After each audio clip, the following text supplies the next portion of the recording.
Forced to work from home by your employer? Laid off or feeling depressed at home? Do you want to make money working from anywhere? We'll show you how to do it from your couch. It's time for another episode of the Work From Home Show.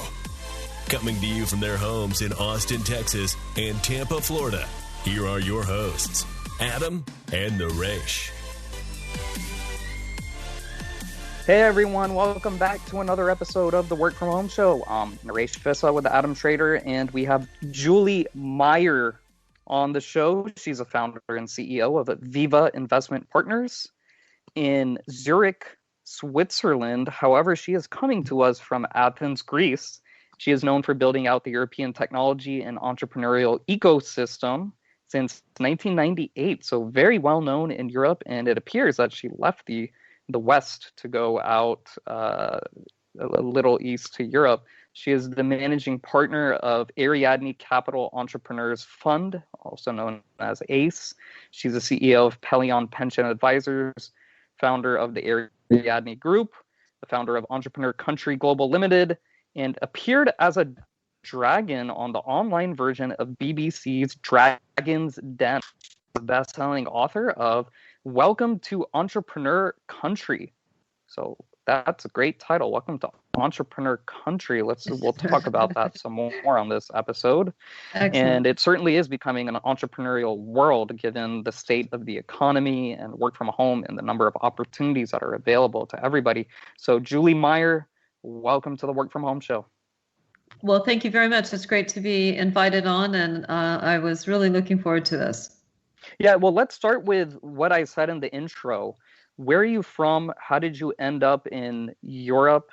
And tell us about your journey overall, your entrepreneurial and personal journey. Well, I'm an American who left America kind of 10 days after she graduated from university, went to Paris almost as a dare because I kind of felt that I felt I needed to do something on my own. My father really created an industry in California. He's a very successful entrepreneur. And so, when you grow up as the daughter of an entrepreneur, you never really get over it. You see, and that's why I created the platform Entrepreneur Country and wrote the book, is that you see how entrepreneurs go to a different country every day. And so I thought, well, I have to find what I'm meant to do in the world. Where am I supposed to deliver my unique contribution? And I felt like I needed to go someplace where I could, figure it out on my own, as opposed to just, kind of continuing to be part of the family business, so to speak. And so I came over to Europe a very long time ago, and just kept on innovating and figuring out what I was good at and what I was meant to do. Ended up at INSEAD somewhere along in the journey. Ended up really, through First Tuesday, the first really, investor network of any size, of any scale on a pan-European basis, helping to ignite the internet generation in 2000. Sold that to some Israelis for $50 million back when that was a lot of money. And then set up Ariadne Capital, where we backed some of the leading technology firms like Skype and Monetize and a whole bunch of others, 880 million sterling of transactions and investments. Sold that to Pelion Pension Advisors, which you noted, joined forces with Renee Eichenberger, my business partner. They invited me to become the CEO, which I did. And, set up many businesses on that platform over the years. So I've just really found the opportunity in Europe to be enormous. So I always stayed here. How would you describe the change of the entrepreneurial landscape over the past like the past decade, past 15 years, however long you want to go back? How has that changed? I often say that I don't think that anybody under 30 believes that they work for anyone anymore. So, I refer to it as kind of individual capitalists. Some people obviously are working for people, but in their mentality, I think even, the under 30s or the millennials and so forth, they have a feeling that they're actually building their own personal economy and that they're working for themselves. So I think I'm a believer that all of us have a kind of hidden entrepreneur. Some people let that rip. There's very few, say, Elon Musk's out there in the world, but I think there's an entrepreneurial side to most people, if not all. And then opportunity kind of either allows that to alight and to come out and so forth. So I think it's becoming more pervasive. And then as the tools, technology, et cetera, are there to enable more people to think big and think about solving problems and, set themselves up in business. And it's obviously much easier to set yourself up in business, even as a micro entrepreneur now than it was, 15, 20 years ago. I think it's gone mainstream. And, what we're seeing with tokenization is the wrapping of, assets, any kind of assets, so that they can become tradable.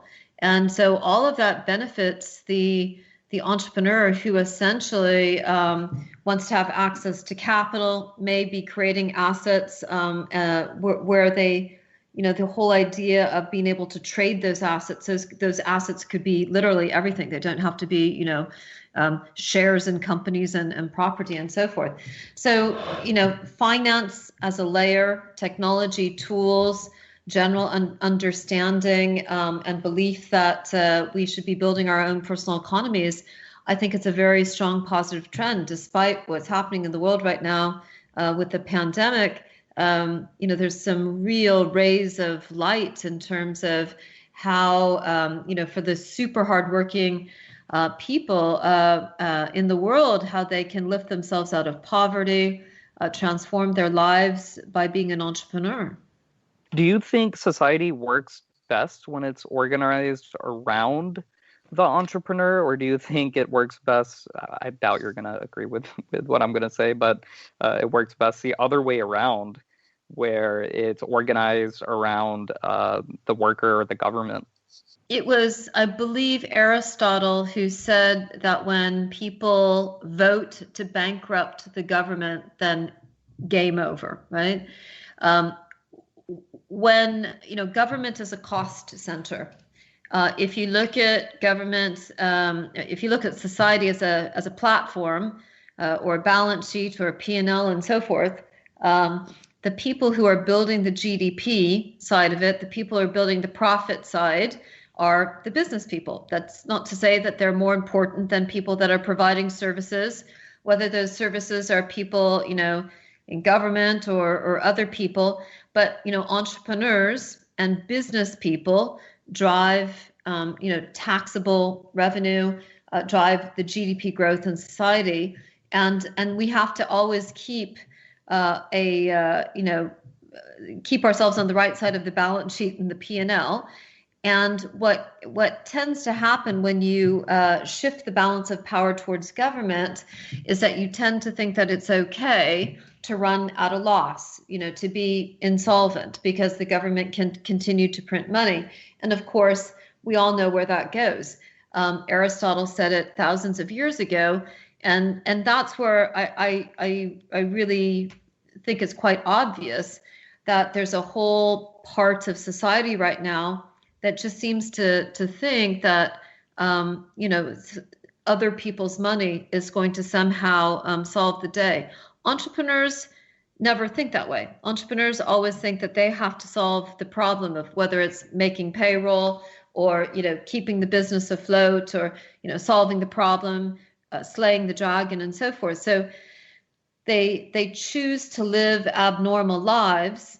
And it's just best if that understanding of how vital it is actually to build revenue for businesses and to build GDP for countries and to build, the taxable income base, if that is the core understanding of society. And I've lived in many countries, and the only countries that I can actually really ever, stay in or I feel comfortable in is when that general understanding is there. I'm in Greece, you mentioned that, and they voted out a government which was promising everything to everybody, right? And now we have a very pro business government in Greece. And as a result, the entrepreneurs are happy. The entrepreneurs are building businesses. I mean, the GDP is projected to be the highest in the Eurozone next year, 7.5% GDP growth.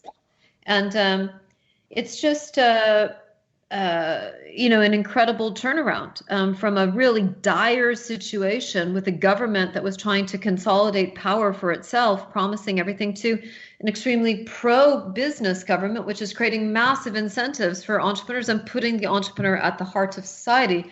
And you can feel the energy in Athens as a result of it. I mean, Athens and Greece right now managed the COVID situation super well. They've not been on anybody's red list, lockdown list. Greece has been open for business. Of course, it has, cases of COVID, but it's probably one of the best, if not the best, managed country in Europe today. And it's because of the decisive leadership of the government. So all of this has just created a virtuous circle. So we do, that is our tagline: society works best when it's organized around the entrepreneur. We really believe that. Well, you said that Greece's previous government promised everything to everybody. I'm just curious, why didn't that work? How come did they not follow through on their promises? I guess that would be the only reason why they were voted out. And I ask because we hear that I think every country hears that from a political party. Everything for everyone. They stand for everything. They support everything. They're just going to make everyone happy. But usually that's not the case. How did it turn out in Greece? Well, the previous government was booted out of power in August 2019. And so the current government came in and immediately started putting in, incentives for business growth, very sane structures to incentivize. You're familiar, I'm sure, with the opportunity zones that the Trump administration put in, which were very incentivizing towards, all of the long-term business growth, rolling over investments, capital gains into investments and so forth. These kinds of policies ignite economic growth. Economic growth then has ripple effects throughout society. Jobs get created, new products and services, and. So Greece is on the up and up, and I think it, I think it probably seriously bugs the previous government that here in Greece that the economy is doing incredibly well now in Greece. It's been hit by the pandemic effect as well. So, it's not like it's boom days, but I've never seen such a black and white, obvious, comparison between government, which did not work, where people were, going to flee the country because it was so chaotic and insane, to a pro-business government, which is attracting entrepreneurs, attracting capital into Greece, because they're lowering tax, they're putting in incentives, and. So that's why we chose Greece as the place for our Follow the Entrepreneur Investor Summit this year, which we just held in a little island off of the south of Athens called Kea, K-E-A. And we, we had, it was under 100 this year, and typically it's a little bit more like 120, 150. But we had the global chairman of Thai Global, Mahavir Sharma, flew in from India. Mm-hmm. We had people from all over Europe come to Kea, Greece, to talk about following the entrepreneur, not following the money, following the entrepreneur, because we understand the entrepreneur as the problem solver, as the wealth creator in society. And that's why people came to the conference. And there was a live stream, and the all of the social media video, photos and so forth will be released shortly on the website, which is globalftenetwork.com.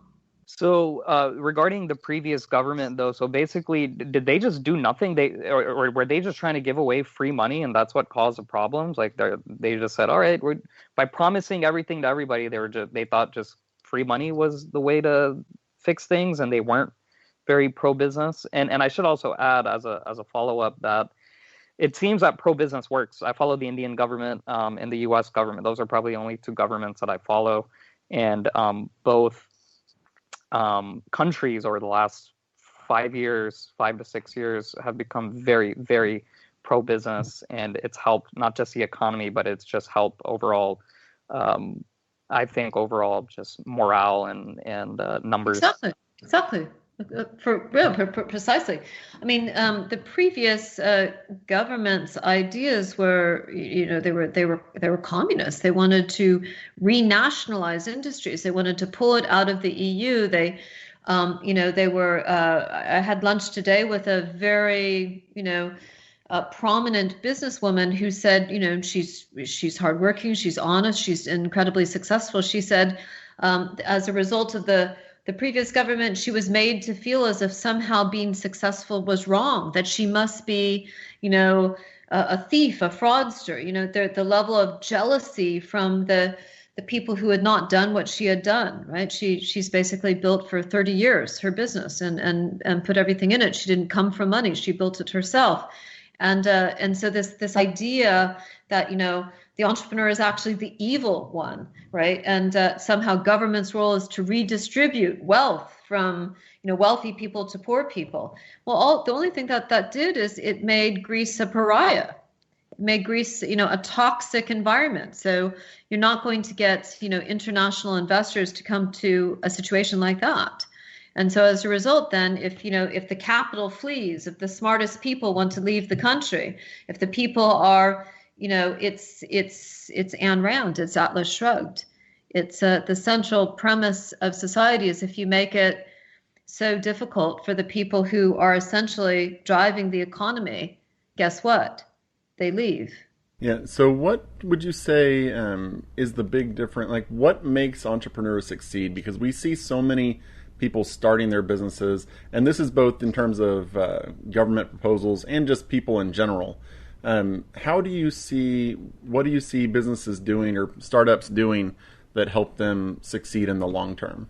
Well, you have to have your house in order in terms of financial stability and cash flow management. So that goes without saying that, that's just absolutely core. And the number of times that, early on in my career, I had people disappoint me by not paying, invoices that were due or whatever. So it's hard to, the first time that I really was CEO of my own business years ago, I was really just shocked. What do you mean? So the unexpected, all of a sudden, the invoice doesn't get paid and you haven't made allowances for that and so forth.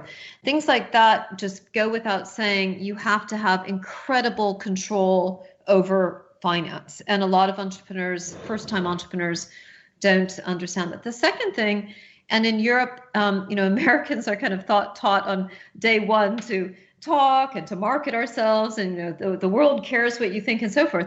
Europeans grow up in a completely different way, and so the ongoing need to communicate, to market, to sell. Obviously, there's incredible marketing and salespeople in Europe, but it's not as innate as in America. And I think that natural salesmanship. So there's a way to market kind of out ahead and to build the product later, which probably a lot of the companies that have become household names now, like Airbnb and Uber and so forth, these were incredibly well marketed companies, right? They became global brands, not because they built great product companies and thought that people will recognize how good we are. They went out and marketed and spent huge amounts of money to market.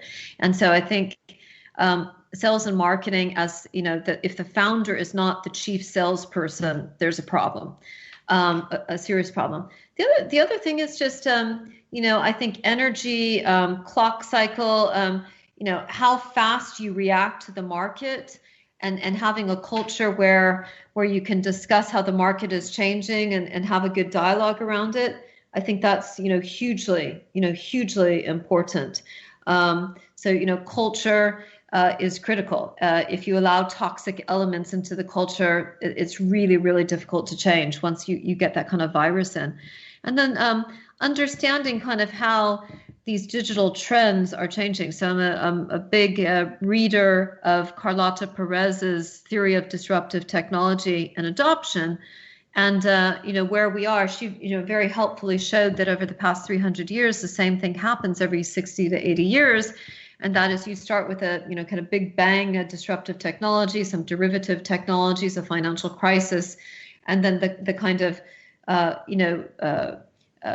common sense, a new common sense emerges, the empire strikes back, and these new technologies are embedded into society.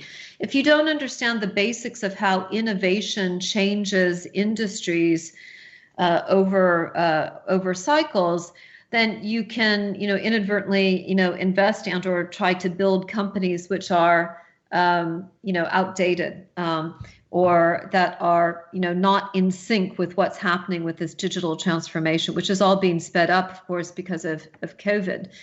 So, understanding product market fit, how, where we are in the digital transformation cycle, being able to get access to capital. As a woman, I'm very sensitive to this.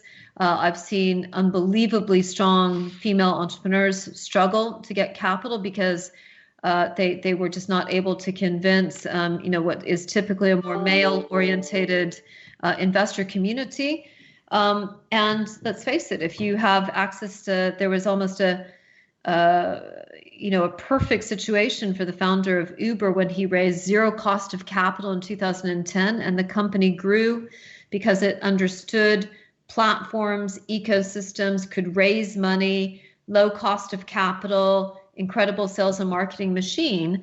I'd like to believe that it would have been the same if the founder had been a woman. I don't think it would have. And it's hard to admit. I probably wouldn't have even said that 5 years ago, but I think without question, if you come from certain backgrounds or if you look a certain way, you're going to either have easier access to capital than other. And it's not fair, but it's just, part of, so you have to, you have to build in diversity in your team, to make sure that you can appeal to different, different groups that you need to appeal to. You mentioned that, I guess you guys have seen a migration out of countries that are not very pro-business. I think here in the United States, part of the reason why we started our show, this is the work from home show, and we started it as a result of the lockdowns.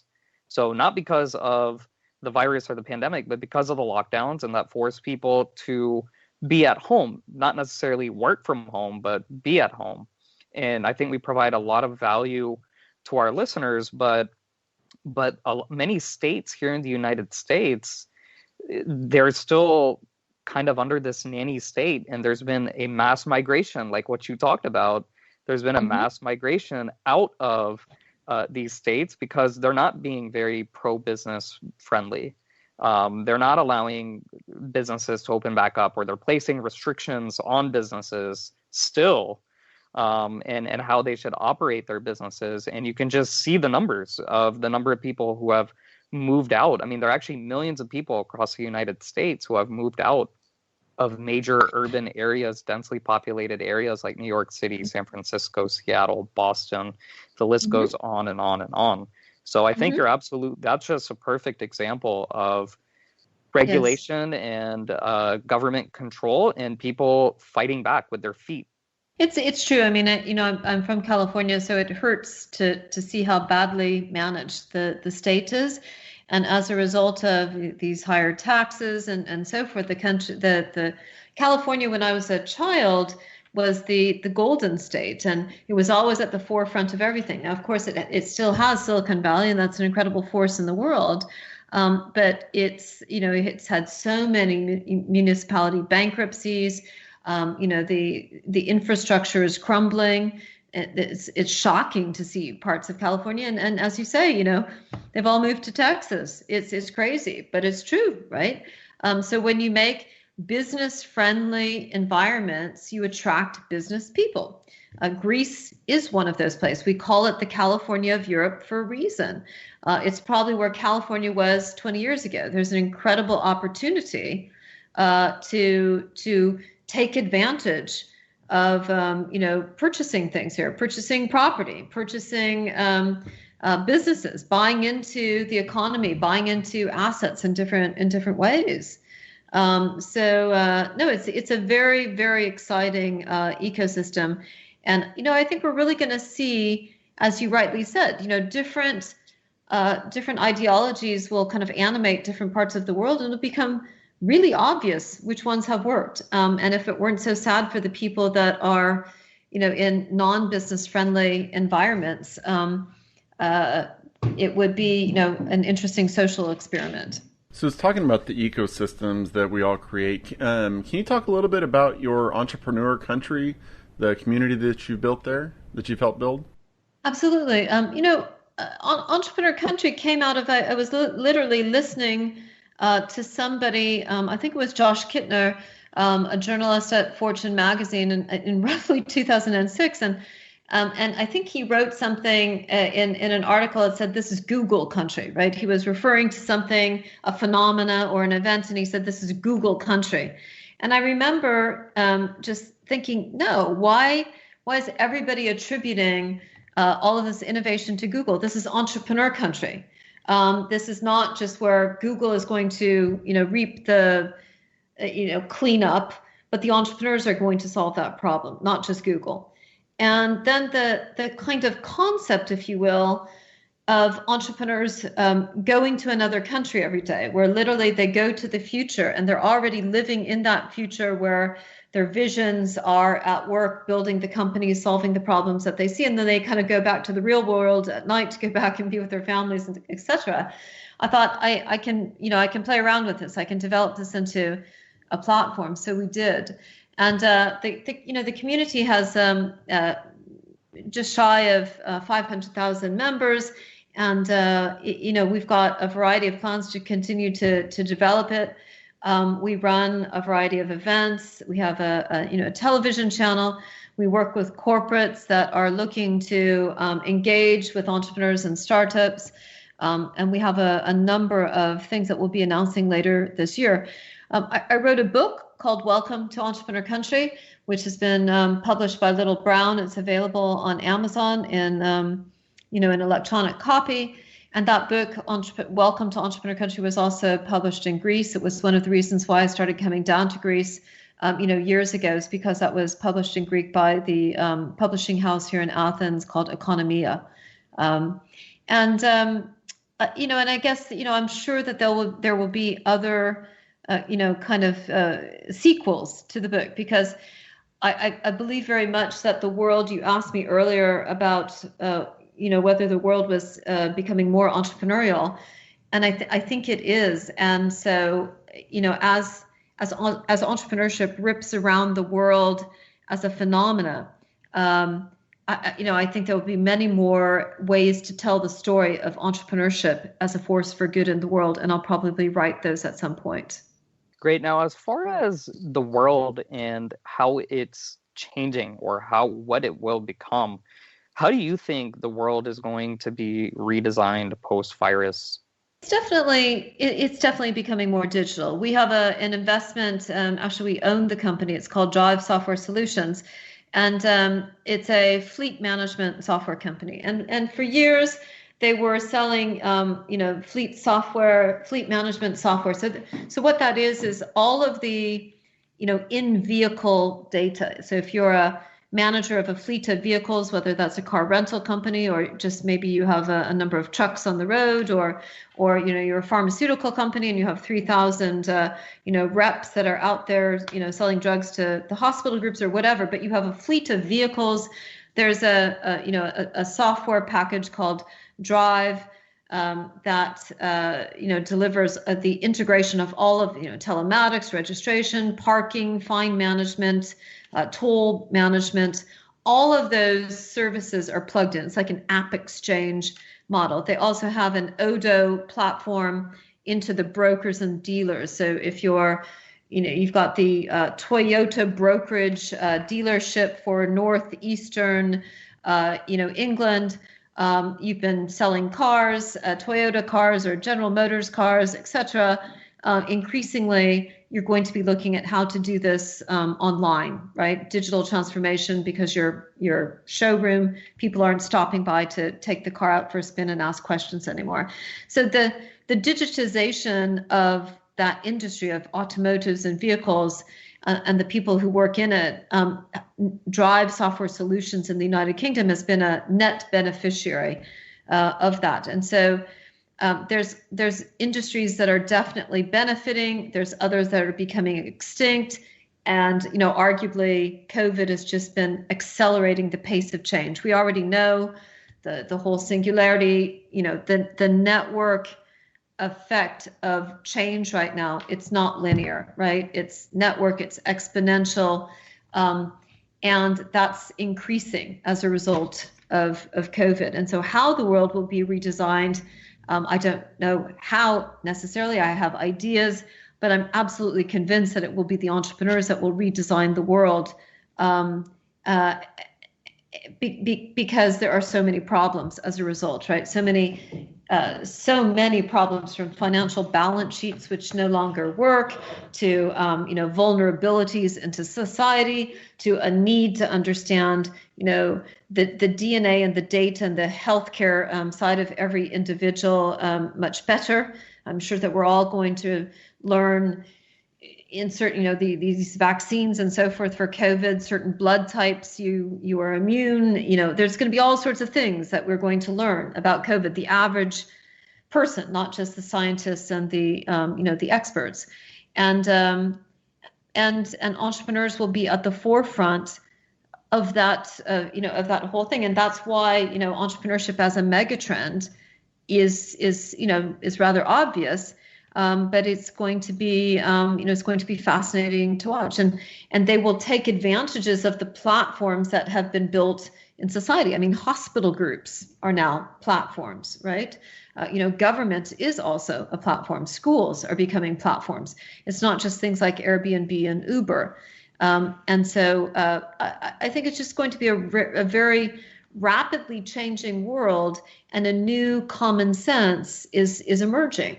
And it's not, it's not just for the millennials who think differently and so forth, but for the rest of the kind of not necessarily early adopters, but kind of, maybe late adopters, or, I'm thinking of some of the terms from Jeff Moore's Crossing the Chasm. It's not just the digerati out in Silicon Valley, but the bulk of society is going digital, is working remotely, is building their personal economies, is much more health and hygiene focused, is thinking completely differently about how they spend their money because of COVID. If you think differently about spending your money, all of a sudden your bank has to operate differently. People are maybe not traveling as much. They're going to specific countries. I mean, Greece actually had a relatively good summer, and so forth. People traveling to Greece as opposed to all across the Mediterranean.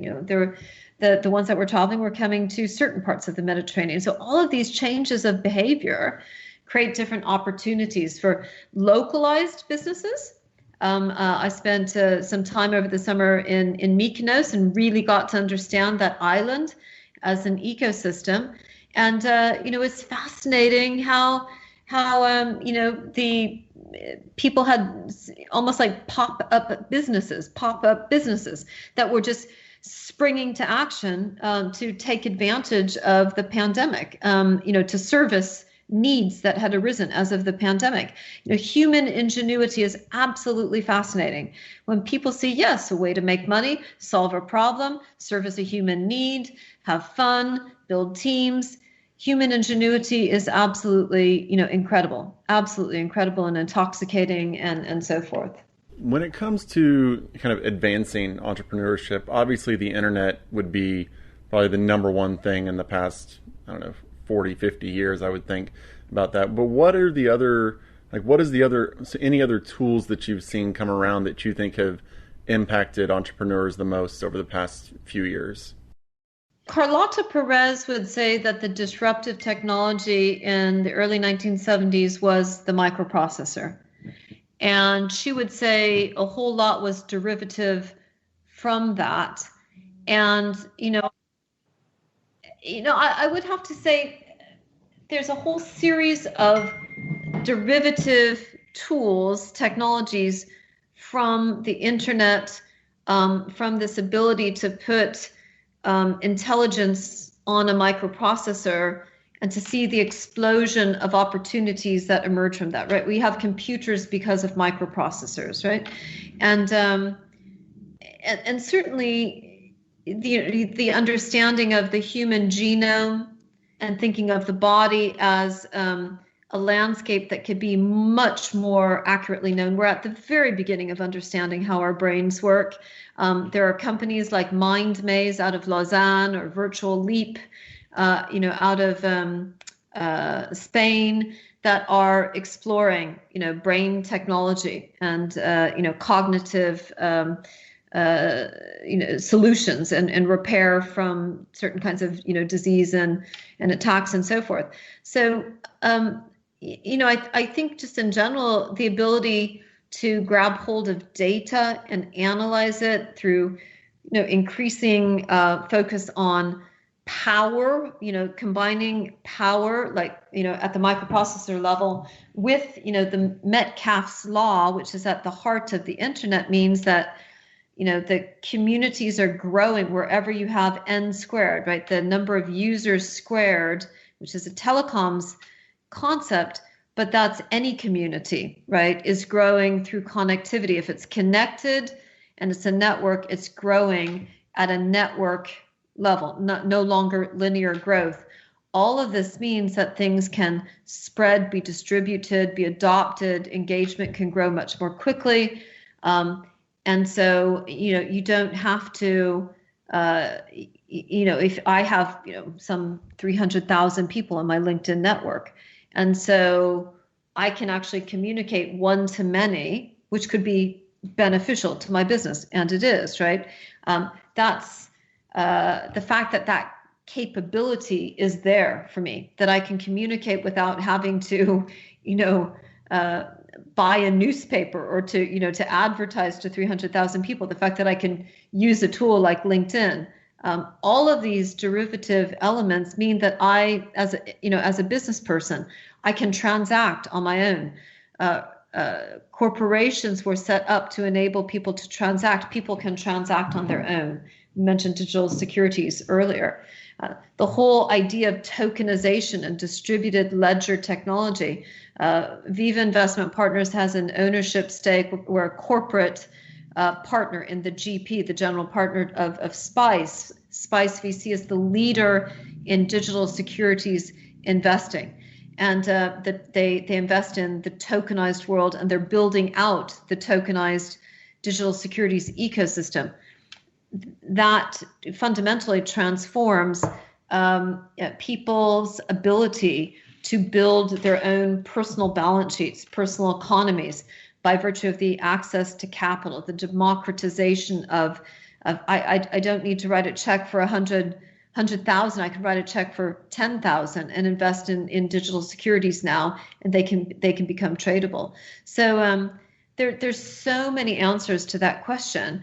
But what is clear is that the individual is winning. We're on the power is shifting to the individual away from the state. There is this battle between the empowerment of the individual and the government's desire to control the individual, or some would say, more sympathetically, to protect the individual.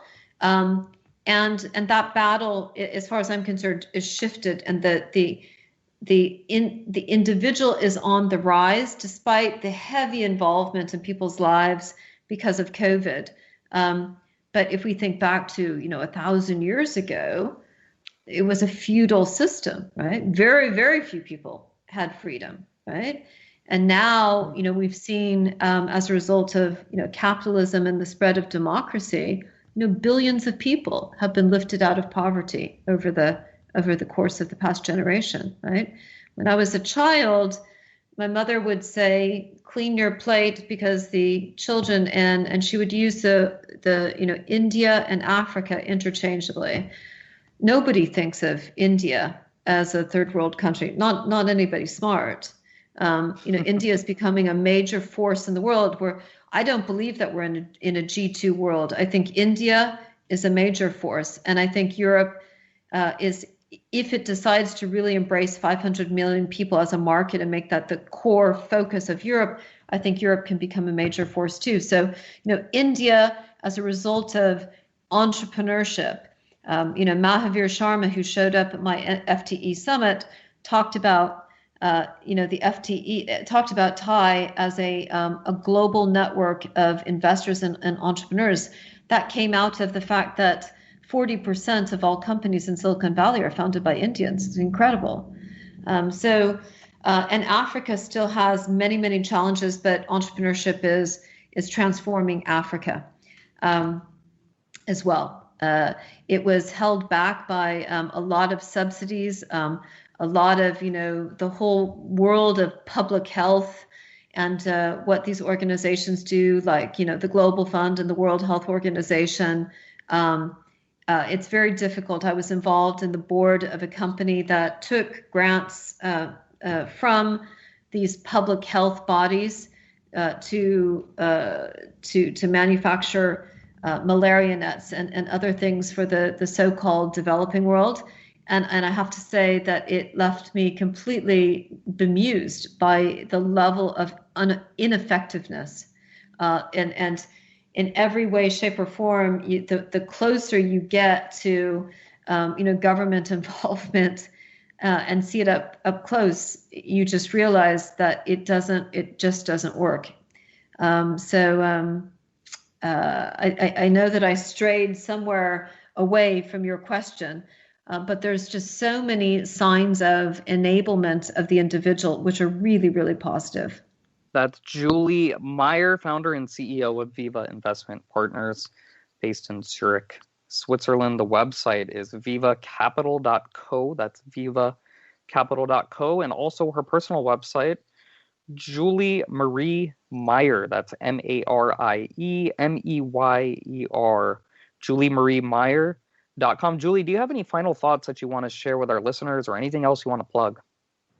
I was just going to say that our website is actually vivapartners.net. I'm sorry about any confusion there, but it's Viva partners.net, not vivacapital.co. That's not actually a website. That's just an email that we use. And JulieMarieMeyer.com gives a little bit of information about me. Also, I would really encourage people to go to globalftenetwork.com. That is our Follow the Entrepreneur. FTE stands for Follow the Entrepreneur. And we just concluded our FTE summits in Kea, Greece. So there'll be some wonderful videos of the keynote speakers uploaded in the next couple of days. On entrepreneurcountryglobal.com, you will find the videos of entrepreneurs that we've interviewed over the past 10 years and other programs. And, it's just been a real pleasure to chat with you guys today. And thank you for your interest. Thank you. Thank you so much, Julie Meyer. And to all our listeners, check out all our previous episodes at workfromhomeshow.com. That's www.workfromhomeshow.com. If you have any questions, hello@workfromhomeshow.com. Email us, hello@workfromhomeshow.com. Leave us a review on your preferred podcasting provider, iTunes, TuneIn, Stitcher, Spotify. We'd greatly appreciate that. And until next time, keep on working from home.